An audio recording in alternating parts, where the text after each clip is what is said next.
So I've officially decided it's fantasy week for me because I have finished not one, but two of the most beloved fantasy series that are out there. So the first one I finished is The Hero of Ages by Brandon Sanderson, which is the third book in the Mistborn saga.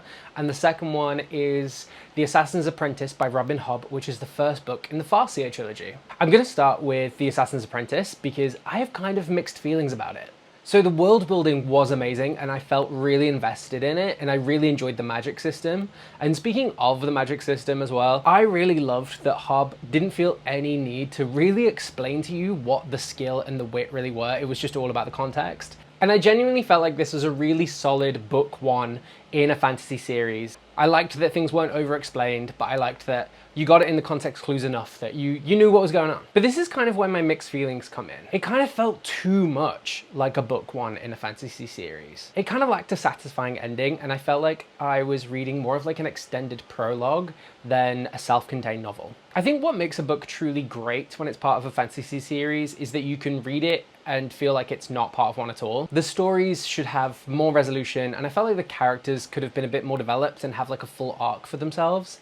There was so much setup for what is yet to come, and the characters, most of them still kind of felt two-dimensional by the end. And a little bit cliche, if I'm honest. You've got like the cool laid-back uncle, the stern father figure, the image-obsessed villain. It was all like a little obvious and a little plain.